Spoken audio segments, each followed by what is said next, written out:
Welcome to the Nanuet Public Library and to Questions and Answers with Ed Day. Can you hear me?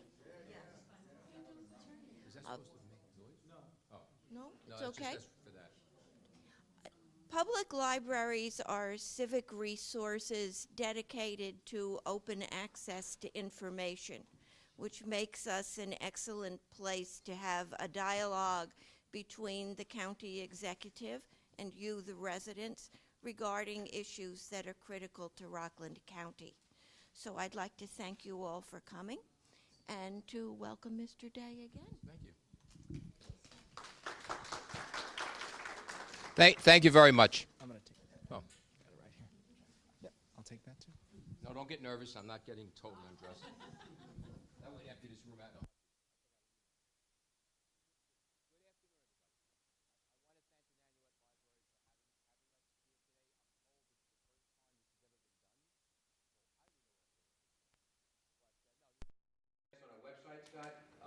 I want to thank our MIS people who put this together. Scott had these ideas, and the ideas we have are really meant to bring your government as close to you as possible. Anybody who has a remote understanding of my background and where I come from knows that I've always been a hands-on person, I'm a former Civic Association president, and this is the way your government should be. Transparent, open, direct, honest. And these are some of the things we're looking to bring to you. I have some topics I'll cover quickly. I want you to understand that any questions you have, we'll answer them. We have some already we got online. I think one of the most important issues, I missed that, sorry, Phil. He's trying to take pictures and I'm turning my head. I'm used to it. But I think the most important issue most people are thinking about right now is the budget. This is crunch time for county government when it comes to the budget. But I want folks to understand a few things. Number one, we've been engaged since January 1st in right-sizing government. Just so we have a benchmark, Rockland County government in the third week of January was $42,000 away from default. That is where we started in this administration. We have a $760 million budget. I would suspect many here have more than $42,000 in the bank. But that's how bad this was. We have done a number of things to right-size our organization. Obviously managerial issues, overtime control. We have had about a 40% change out in top leadership in county government. You did not hear a lot about that because I don't function that way by embarrassing people. People saw where we were going, realizing that when I get in a bicycle, I'm not going to slow down, and you need to stay with the program to keep on going. So some folks said, you know something, that race is too much for me. So we're just going to go off to the sunset. So we have a good team now, moving very fast and forward. Something very positive after being told in February when we presented our situation and the things we were looking to do, to the rating agencies, we were told the chance of an upgrade was slim to none, and the slim train just left the station. Go forward to July, I guess it was, or June, July, we went up to see the rating agencies again. We had signed off on Summit Park, yes, it was July. We had completed the transfer of mental health to Nyack Hospital. We not only got an upgrade, but our outlook was changed to positive. Very, very great news. I mean, I was in a restaurant just pumping my fist in the air when I heard that. These are all good things because it shows that we're going in the right direction. The other issue with the budget right now, I want to put everybody's mind at ease about one thing. Your county government is operating in the black. We have done the necessary things to deal with it. We have pared salaries. Our jobs, we have shed about $3 million worth of jobs in salary and benefits. Most of them are higher level jobs, by the way. I know some people want to say I'm beating up the people who are at the lower level. No, I'm not. Most of these are higher level jobs. Some might call them patronage jobs. Our payroll is down from 6.6 to 6.2. That's a bi-weekly. That is a $10 million annualized savings. So we are making headway. We have one issue we have to grapple with. And we all know how we are in a mess here. We have a $135 million deficit. We have a $96 million bond, which essentially restructured part of the deficit. We owe all that money. How we deal with that is another issue. But we just cannot ignore it. We have to attack it. So we're trying to see what we can do in order to deal with that issue. But these are what we call the sins of the past. It's what we inherited. It's what we have to deal with. Anybody who has a home equity loan or a second or third mortgage knows if you don't pay it off, you lose your house. If we don't pay this off, we lose our debt. So we have to deal with that. And we're engaging the legislators face-to-face, head-to-head. This is something they've never done before. I know you hear about how we fight all the time. You know, and that does happen at times. However, I will say publicly that the legislature has had more interactions with my administration in the last 8 months than it had in the last 8 years, the previous administration. It's a fact. We had the legislators come in, we talked about in broad discussion, what do you see in the budget, what do you see is going to pass, for example, because they have to pass the budget. We're looking to get this done the right way. We have to control looking over our shoulder, which frankly I welcome, because Rockland County over the past number of years earned that. They've earned the need to have oversight, and we have it, which I'm fine with. So there's a lot of moving parts to this that we're getting involved with the budget. Also, I know we are looking also with the issue with TOR, Transport of Rockland. We have had some significant issues with that. Those who have been following this know about 3 weeks ago, we didn't wait for it to get ridiculous. What we did is we attacked the problem. We called in our transportation people. Frankly, I read the Riot Act. We called our vendor up, Brega, and we said, look, we have to attack this problem and do what we can do to get this fixed. So we've taken a plan of action, which includes moving buses around to different, from one route to another, so the number of people in the bus are more consistent, and we can pick up the load elsewhere. We are getting buses from Albany. I think 3 of them are ready to go. One has got to be wrapped. That's to be painted, put the wrap on the bus so you know it's a tour bus. So these things are ongoing, and I would encourage anybody who has an interest in this, Friday morning during my county executive segment at 8:15, we will give you an update. This is what we're supposed to do in the real world. When you identify a problem, you just don't say, fix it and walk away. You go out, do what you got to do, and you follow it up and make sure that there is accountability for what the actions are. So there will be an update by the new Transportation Commissioner, Doug Schutz, on Friday morning at 8:15 for those who are interested. Summit Park. This is the most critical piece that we have to deal with. The reality is, and I'm going to be very clear, the workers at Summit Park did nothing wrong. I've seen these folks give quality care over the years. I had friends of mine who were in that facility. I can say nothing bad about the workers there. The fact of the matter is the previous administration wrecked this asset. There's no other way of putting it. You cannot expect an asset to do well when starting in 2008, we said, let's knock it down. It's not up to code. We'll build a new one. 2009, we'll knock it down. It's not up to code. We'll build a new one. Guess what? We're going to sell it to a public benefit corporation. Guess what? We're going to close it. Guess what? Limited Development Corporation. Would you put your mother or father in there? Or a loved one? Of course not. And we're getting killed. We are bleeding right now. We're losing almost $2 million a month. We need to deal with that, and we have. We're on the phone. We had a conference call for an hour and a half with the Department of Health. There are many pieces to this. It's not as simple going and say, hey, guess what here? It's all yours. We have to have the state approve a certain amount of beds. The price is predicated upon the number of beds that are allowed by the state. We are fighting like H-E double hockey sticks. I gotta be careful. We are fighting for you because the bottom line is that we have to get the maximum value out of this sale in order to do the right thing by the taxpayers. Right now, even with a $36 million projected sale, we'll be lucky if we net $10 million because now we have to also untangle ourselves out of that building. We have the medical examiner there. We have MISs there. We have to get the county pieces out of that building A and get them in different places. But I will tell you this, we are looking at that as an opportunity, not as a reaction. I believe very strongly in that. When something happens, look for the opportunity behind what happened. We have a building across the street from where I am. It's the same building at 18 New Hempstead Road. We have a highway department right next door.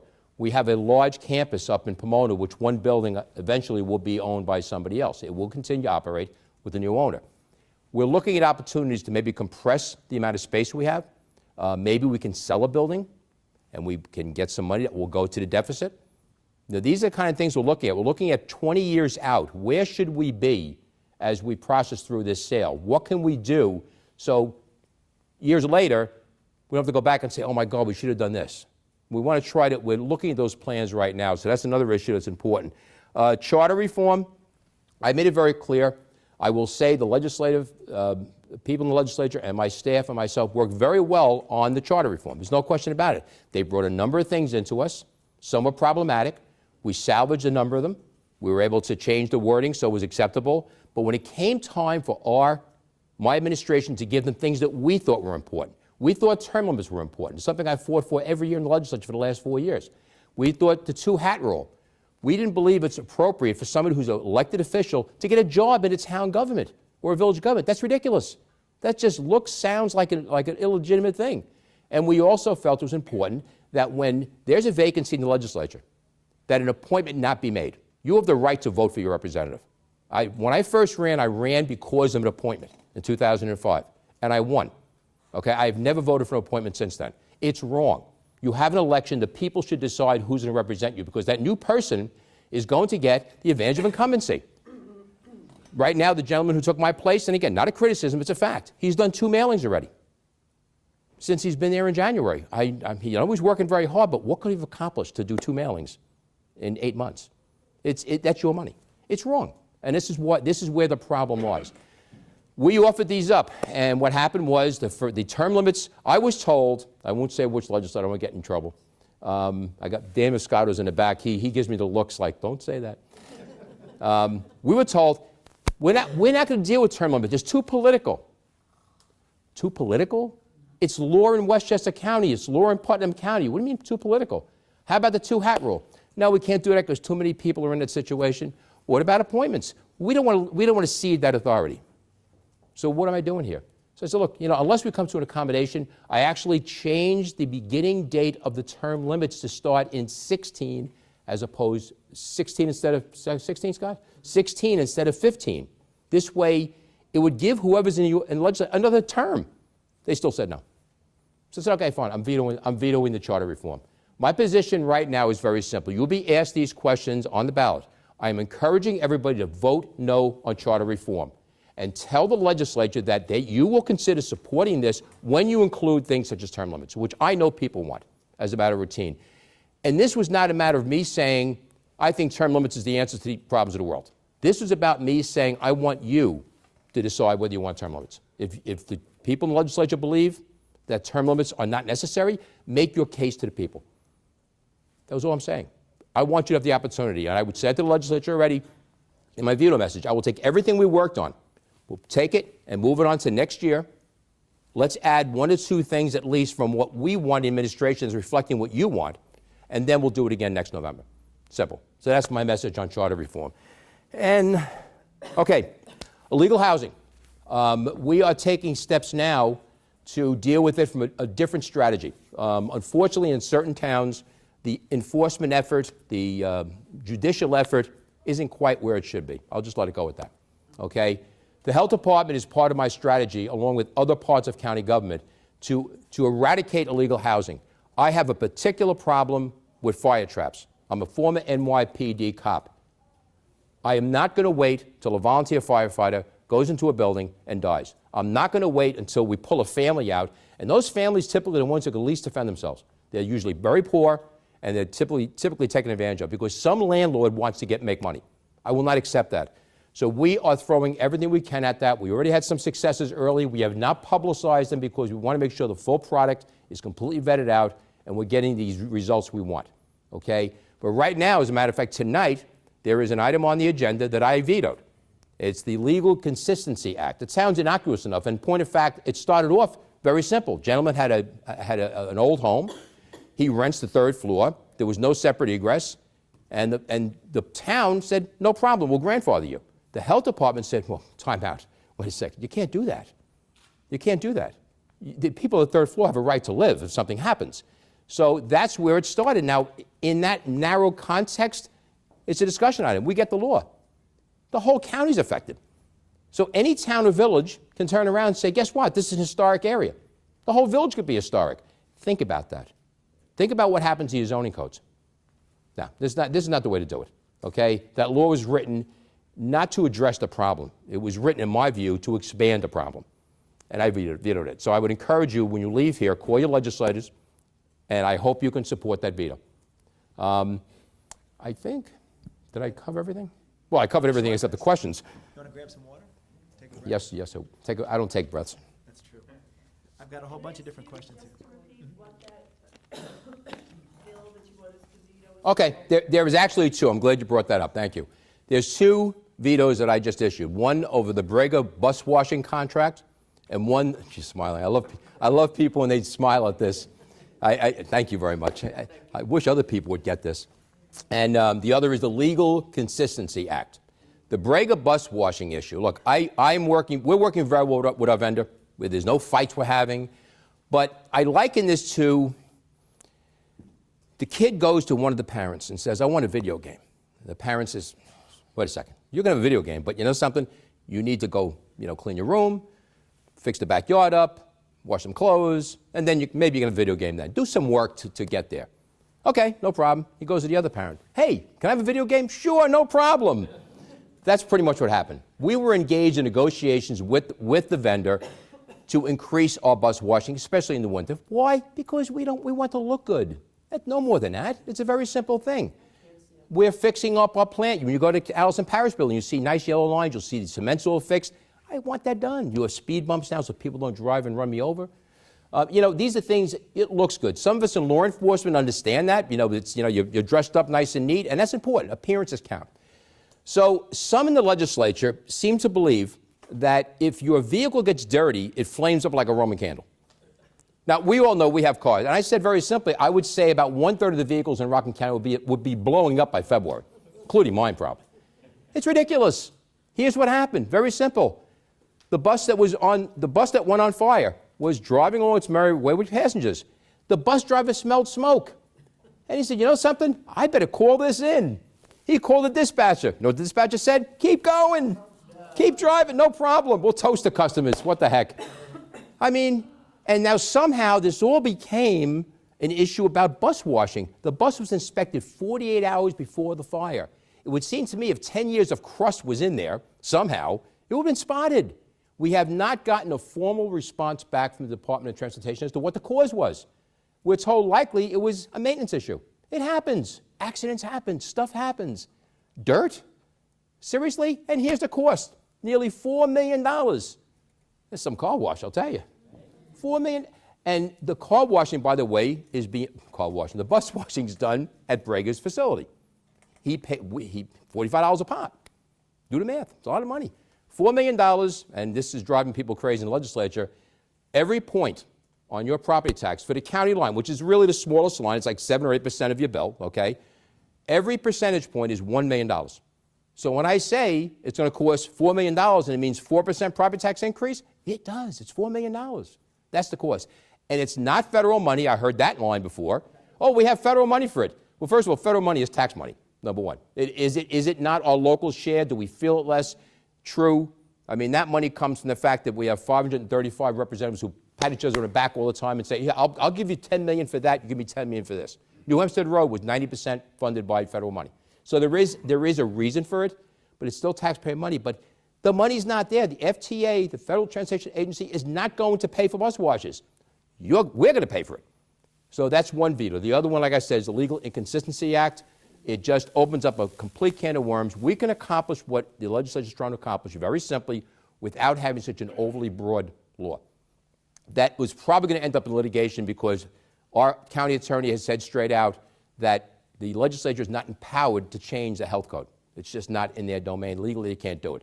But we told them that, and guess what? They did it anyway. Anyway, so that's it. Questions? We had some. We'll intersperse questions from here and questions that we got. Yeah, we'll Okay. do that. We'll take a couple that folks wrote down and a couple we'll have the county executive just address directly from the audience. This is water, by the way, not vodka. No. This one focuses on High-Tor. High-Tor. Back in July of 2001, a thorough evaluation of High-Tor and the Hudson Valley Humane Society was given to the county legislature. It was commissioned by and paid for by the county taxpayers. Many years ago. Nothing has changed since then. I know there's a plan that will take quite some time. What are we doing to correct any of the issues there now? It's been 13 years since this evaluation of High-Tor was done by the legislature. Okay. Being paid for. First of all, I know from some years back, the money that the county does give High-Tor is about $42,000 to $45,000 thereabout. There was more money at one time, but because of the fiscal crisis, all the monies were dropped. The Humane Society used to get money from the county, and then I actually remember when we went with High-Tor completely because the Humane Society had some issues, and it was decided by the legislature not the way to go anymore. What we've done here in county government, it's been very frustrating because the law is clear. It's state law, I think it's markets, that every municipality, not county, village and town, is supposed to have dog control, not animal control. So there's a shortfall, obviously. High Tour, as a contract agency and the one with the only shelter, which is on county land, something that's not required to be done, gets some funds from most of these municipalities, not all. The alternative to not having a shelter on county land means every municipality is going to have a shelter, which frankly is going to hurt every taxpayer in the county. There's been a lot of battles going on amongst people from various factions, different beliefs on where High Tour should go, the old board, the new board, and even Don Franchino, who's done a tremendous job in fundraising for High Tour with the Rebuild High Tour effort, which I contributed for a paver myself. There's been a lot of battling going on. What's happened, the county was asked to resituate the shelter somewhere else. Now, somewhere else is very limited in Rockland County. We asked around to different places. Nobody's come up with any locations, and plus, location have to be bought. That's, right now it's kind of tough. $42,000 from default, a little tough. So we focused on the existing location and trying to put it someplace else with a new building. That was one of the thoughts we had.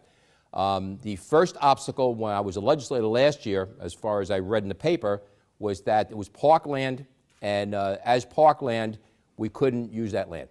Well, I got into office. We started looking at things differently.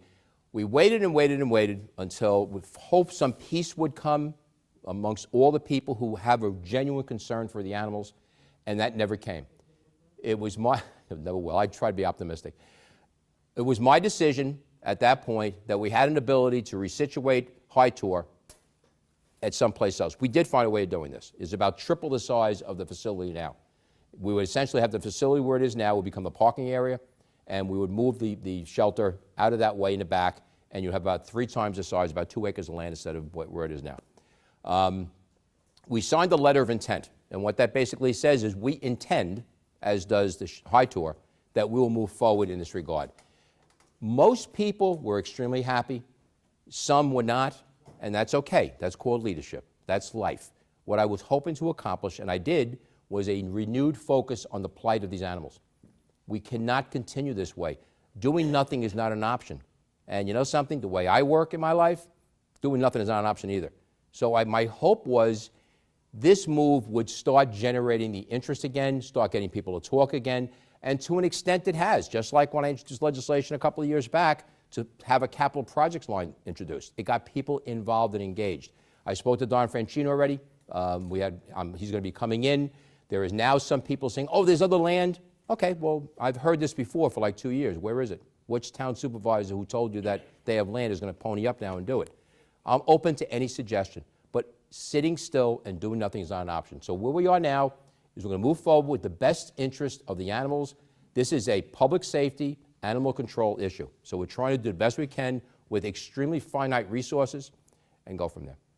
But in addition to that, piggybacking, a lot of the issues beyond the building, which is obviously a critical and important one, is the fact that a few years ago, they had no heat for part of the winter until somebody kicked our legislators in the butt and said, these animals are freezing. In addition to which, a lot of the staff and volunteers are trained in animal care. I have the audit right here.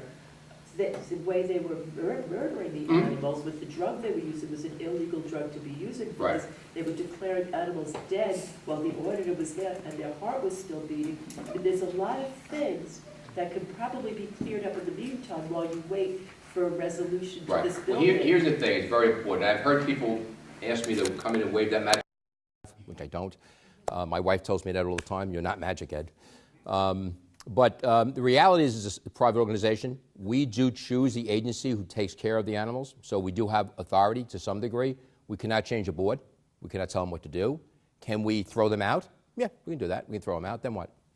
It's not a simple matter. So to your point, I won't get too deep in the weeds on this. There are many issues that we have to deal with, and we're trying to work through them. But a board, the organization's autonomous. I don't think anybody who belongs to the Nanuet Civic Association, Bill Ryan, and his wife, where's his wife? There she is. I can't come in and tell you guys what to do. That's illegal.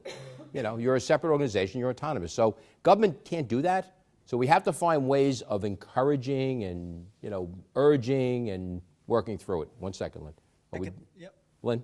I just wanted to say this idea, but what about Lynn, you would never have a crazy idea. renting space at Garnerville Industrial Center. They are the cheapest place to go, and they have lots of empty space over there. Okay, have Dan or get a hold of me, and we'll see what can be done. I don't know if that's a viable option, but I don't know either, but I'm just throwing it out there. Dan has my number, and I mean that literally, not figuratively. There is a building down the road. Have him give me a call. Huh? There is one building down the road that's quite vacant, Yeah. literally. Yes, exactly, and we have to pay. Hey, the cost is different, yeah. I mean, it's, Garnerville's very, very inexpensive over there. I'm open, again, I am open to solving the problem, all right? I like getting outside the box, all right? This is my nature, so obviously you can let us know.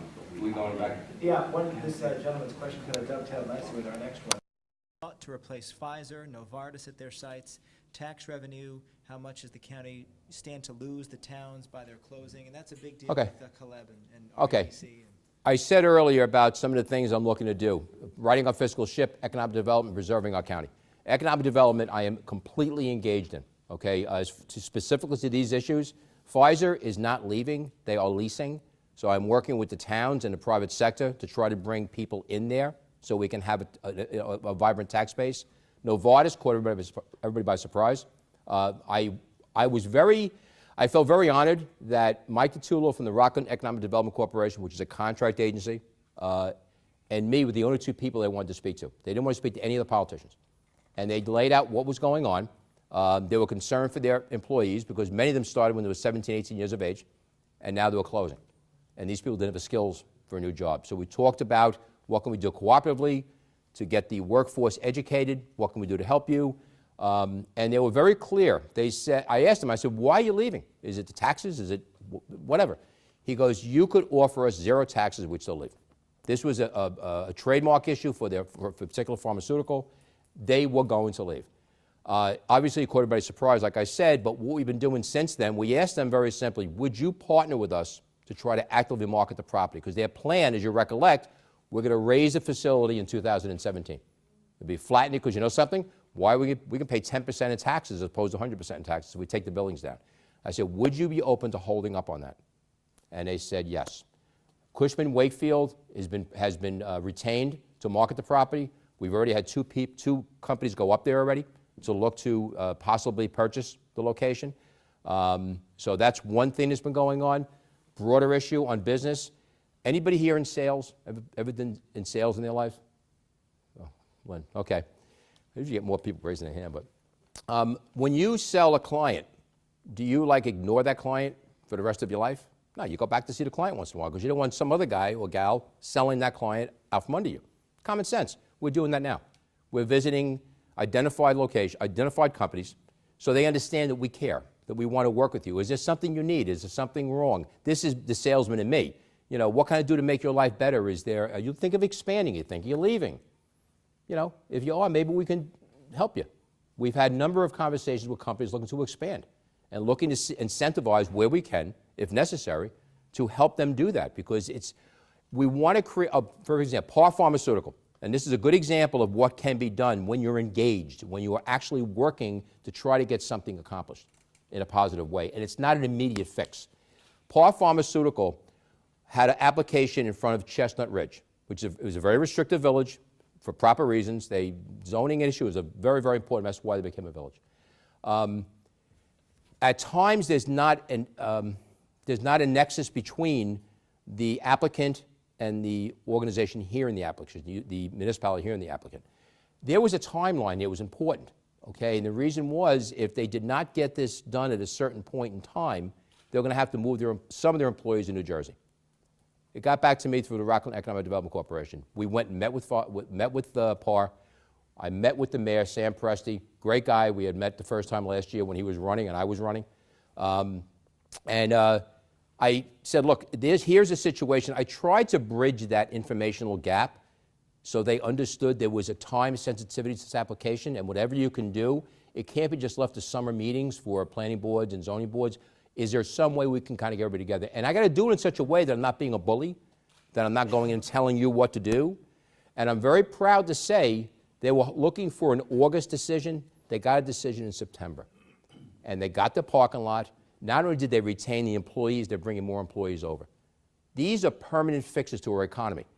You know, we can talk about taxes, it's important to all of us, but if we don't increase the wealth in Rockland County, if we don't provide that solid foundation and platform and expand in a manner respectful of this county and its resources, we're going to keep having to raise taxes. Revenue is necessary. If we bring wealth in, it mitigates the need for additional tax revenue. And it's a long-term thing. I may get credit for it after I'm dead, that's okay. You know, but I mean, the reality is we have to start somewhere. We have not done that. Small little things. You go to the town of Clarkstown, all right, and you have a permit, and you're a business person or a homeowner, it doesn't really matter. And they tell you, this is all the things you need to do. You walk out, your head spinning, you get the list, you check everything off, you get everything done, and let's say you have a small business, and all of a sudden, health department walks in and says, oh, hi, how you doing? I'm with the health department. Where is your bathroom? Oh, the bathroom is back there. No. You have these many seats, you have to have a bathroom out here. You can have a bathroom behind the preparation area. And you didn't know that. Now you do. Now what are you going to do? Anybody who work in the house, brick a wall. This is expensive. You got a lot of work to do now. If you could have done it at the beginning, it would be a lot cheaper. So what we're doing is we had a health department put together a form that we gave to every municipality and said, we urge you, please, give this to the applicants so when they come in, they know what they have to do. This prevents issues. This is called permitting process, which is one of the things I said in the campaign. Let us deal with the permitting process. So let's try to make it simpler and easier for people when they come in. Don't get them upset unnecessarily, because I know I'd be upset if somebody came in after I finished all that work and got that joint compound to look just right on my wall. That's tough. It's not easy. It took me years to at least be decent at that. So, you know, these are the kind of things we do to try to get the economy going. Gentlemen, here's a quick follow-up. I have a quick question. I am And a former NYPD officer? absolutely back in the 3-4 many years ago. Myself and Washington Heights. a long time ago. Bad old days. Good times. Very good times. Yes. With the Pfizer property, right now I wrote a letter to you yesterday, and I don't mean to sandbag you because I'm sure you didn't see it, but there is a company now that's looking to expand. It's right on the border. It's on the Orangetown-Nanuet border. It affects Nanuet, I think, quite severely. The company wants to use a green process to produce benzene, toluene, and xylene, the Right. three chemicals. I have an issue with this. I Okay. live in the area 4 blocks from there, very densely populated. We've dealt with the odors and stuff before. And I would like maybe some oversight from the county. I mean, Orangetown can say it's fine, it doesn't affect their residents. The Clarkstown people really don't have a say in it. So I'm just, and in the letter I asked you just to, have maybe the Board of Health look at it again. Okay.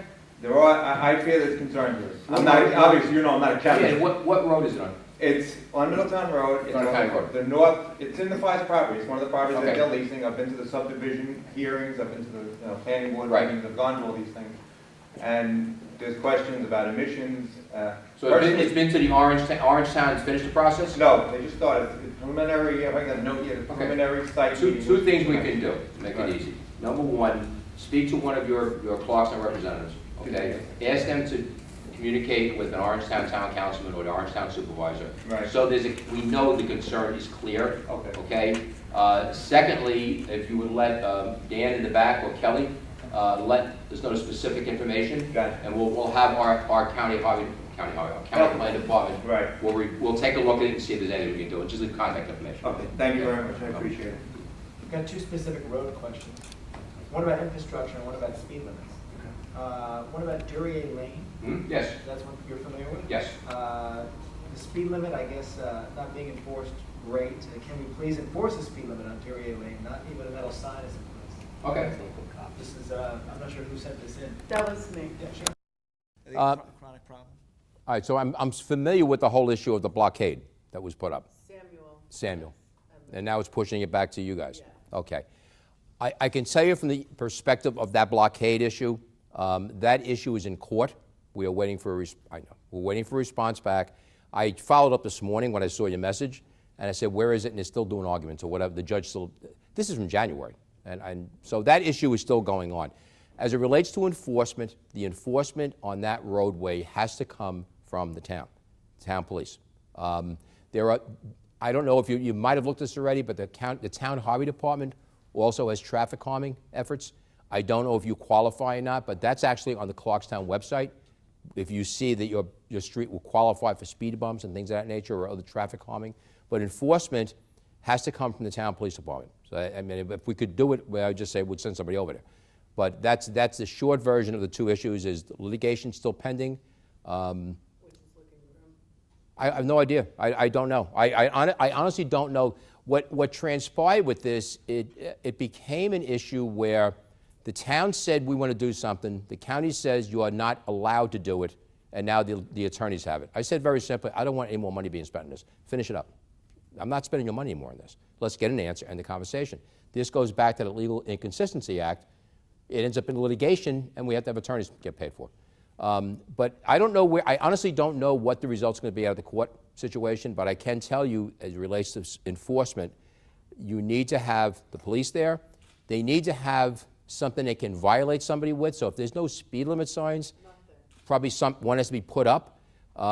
Scott Silver is the police officer assigned to the Traffic Advisory Board. Yeah. You- I had written a couple Okay. of letters to Christopher Martone with the Traffic Advisory Board. in Okay. Clarkstown. I don't know. The guy who's run for office twice is not responding back to you? Yeah, Interesting. We'll keep that in mind when he runs the third time. yeah.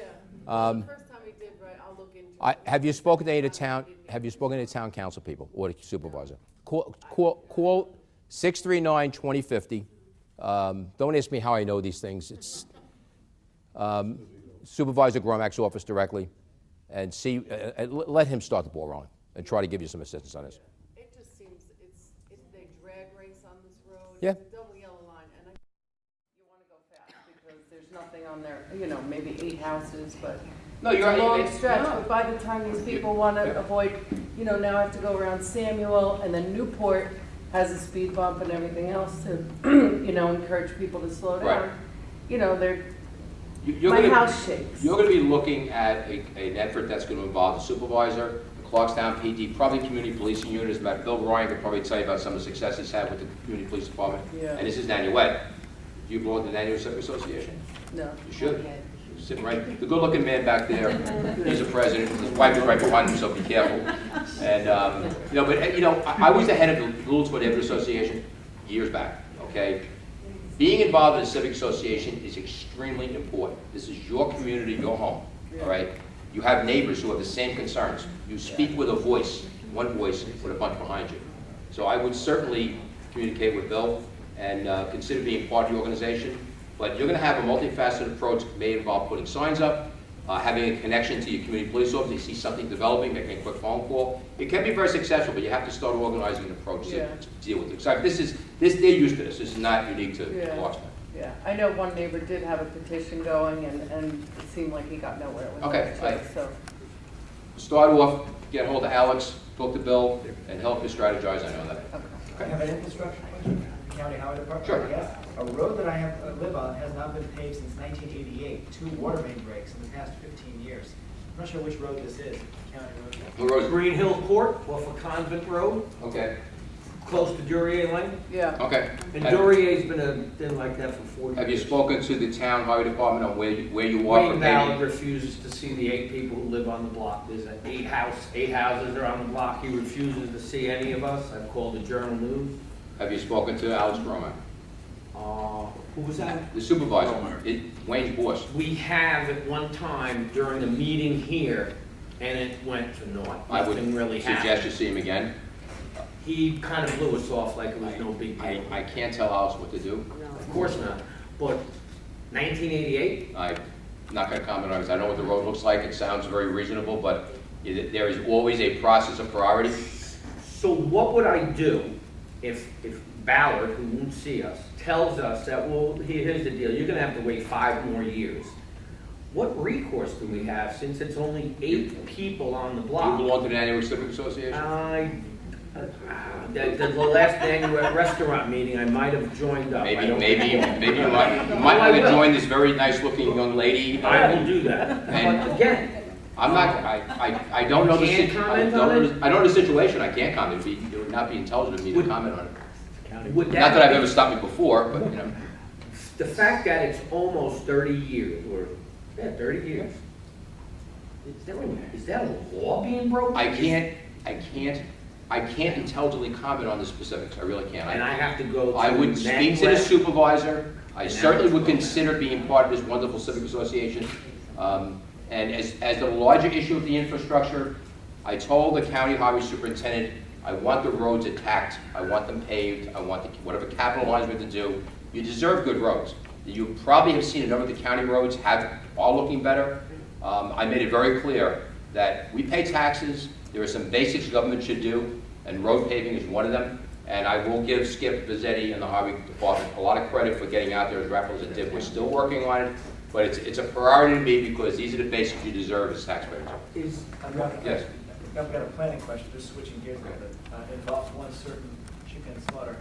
And an update on that, and our planning department's working on it. Yes. Yeah, basically those, I'm sure everybody knows about the chicken slaughterhouse, the poultry slaughterhouse. Look, this is a very simple matter. This is not about religious freedom or anti-Semitism. Does a processing plant for chickens belong in a residential area? Period. That is the issue. And what I said, I was at the demonstration. We're waiting for another application. Just so we all know, the application that was put in a while ago did not pass the general municipal law muster, which it has to come to us because it's right off a state road.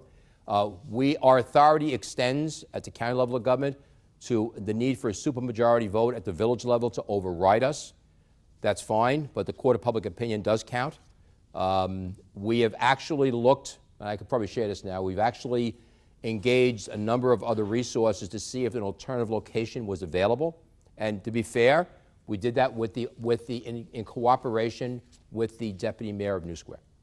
So it wasn't like they were, telling me to go to hell. Oh, heck, sorry I said that. But they were actually working. They said, look, is there something you can do? And you know something? We're here to build bridges in this community. All right? Everybody lives here. We have to try to make things work. So we did engage in that. We have not found anything, unfortunately. But I made it very clear. I don't support it based upon what the planning department said. Our intercession is limited to that supermajority vote. It should ever come to that. But I pointed out also the people on the other side of the street in 45 were very upset. Is it Rovitz? Rovitz Place? Mm-hmm. They were very upset by this. I said, how about the people in the village whose kids are out there who are going by this plant all the time? And the same operator who was cited by the feds is the operator who's looking to build this plant.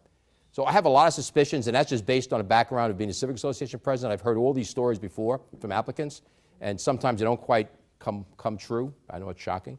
You had your hand raised, Bill? If your veto was by the legislature, right, would the processing plant be part of the New Square Historic Preserve? That's an intriguing story.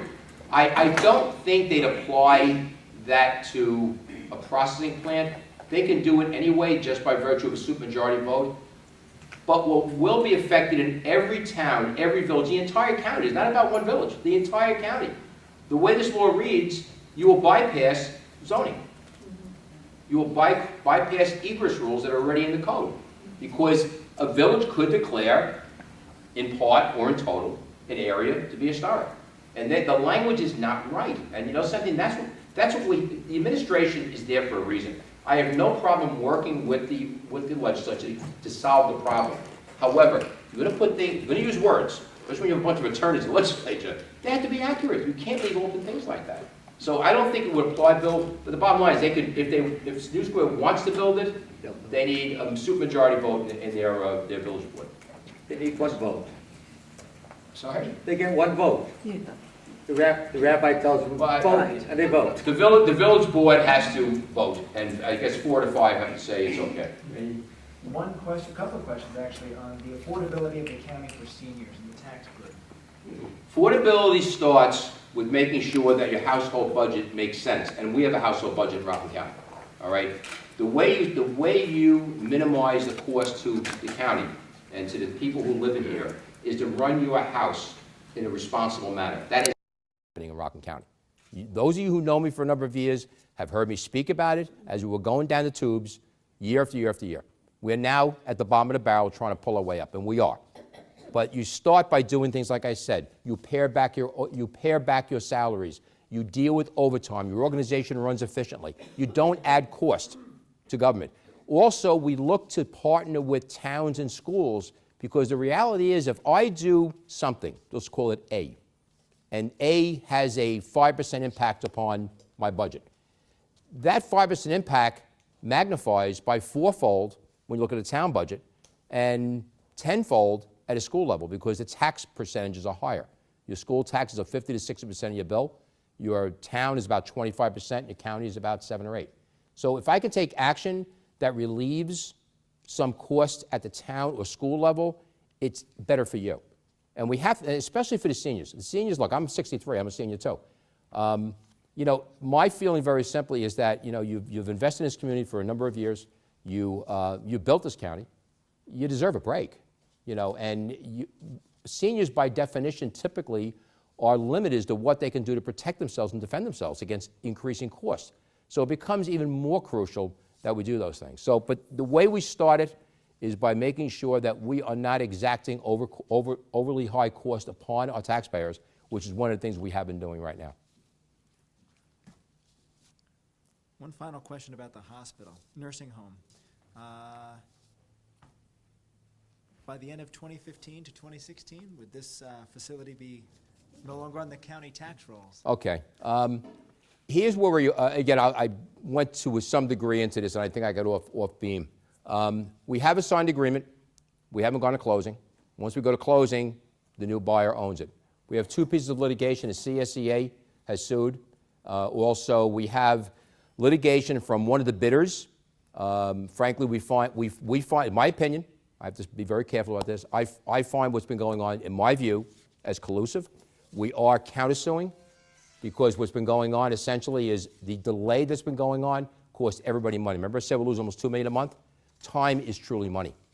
So we are countersuing for damages right now. We're not going to let this nonsense continue. We view the lawsuit to have no merit. This is from Northern Services, by the way. So anybody who wants to consider where they're going to put their people as your family, just remember that Northern Services is the one who's suing and delaying this process, and they were just an unsuccessful bidder, in my humble view. So we're trying to work through that also. We are, our sense of it is that the CSEA lawsuit will not be continued at some point because there will be a private sector union, CSEA union there. The other lawsuit, we've been able to get the case returned to Rockland. They filed, I believe, in Putnam, I think there was originally. We got it back to Rockland County, which is it's our territory then, which I think is a better form for us. And we're going to likely have to budget for the hospital nursing home through 2015, because the worst thing that can happen is if we take the short-sighted approach and say, oh, we'll have it sold in 3 months. Budget for 3 months, and then guess what? We're delayed, and what happens is that we now have a deficit, and we can't afford any more deficit. So we're going to have to budget probably for the entire year right now. If we are clear at the facility by the end of the year, any additional funds will go back into the deficit, pay the deficit back, and we'll go from there. But it's not a simple matter. We have the Department of Health is involved. I was on an hour and a half, 45-minute conference call yesterday. The number of beds that we're allowed to have is up to the state. We had a vehement argument with the state where they want to right-size the beds in Rockland County. So, okay, fine. So you're going to do 10% from all the facilities. Oh, no, we want to take 100 beds from you. Seriously? That's a matter of convenience. Because they used the word opportunity, and I literally blew it when I heard that. We're not an opportunity. We're Rockland County. This facility is a potential for being a tremendous facility, and what will happen, it will compete with the other facilities. Now, of course, the other facilities aren't crazy about that idea. So, these are some of the issues that we're dealing with. It's not a simple matter of going and signing it off and just moving on. The state's involved. There are a lot of regulations that are involved, and we're trying to, and plus on top of it, we're extracting out of that building, like I said earlier. We have to get our county responsibilities out of Building A. And that is something we're working on already. We have those plans ready to go. I think there's time for one final question from the audience. Okay. No, I'm not going to talk about Rosie. Yes? The term limit issue. How many terms are you going to allow? 2 terms? The law that I proposed, or the proposal was 3 terms for legislators and the county executive. So how would that pension go? Sorry? They get a half pension after doing 3 terms? No, actually, the pension kicks in after the first re-election, 5 years. That's the way the law is, and I had a question, an email the other day from a gentleman, and you do something about it. I just can't wave that magic wand. I don't have. It needs a legislative approval. I don't know if that's ever going to happen. I don't think it's going to cut their own pension. But I will tell you that when I ran for office, I said very simply, I'm doing 2 terms if I'm reelected. 2 terms. That's it. I'm not here to create, a new life for myself. I had a wonderful career in law enforcement. I'm very proud of it. At this stage of my life is something that is very important to me for my kids, my grandson. And I want to do the right thing for this county. And I've been blessed to have had a varied career in my life. I've had command in the NYPD in Baltimore. I've had some significant management jobs in the private sector. I'm applying those skills to service the people of Rockland County to try to get us out of this. We have a tremendous team with us. My deputy county executive is a skilled administrator, former lieutenant colonel. I actually pulled him out of the Army to work for us. Tremendous guy, tremendous person. He is my chief operating officer right now. I'm the chief executive officer. And you see Dan Moscato right here, Verizon executive. He also worked for Senator Moorhan at one time, former Civic Association member, coordinator.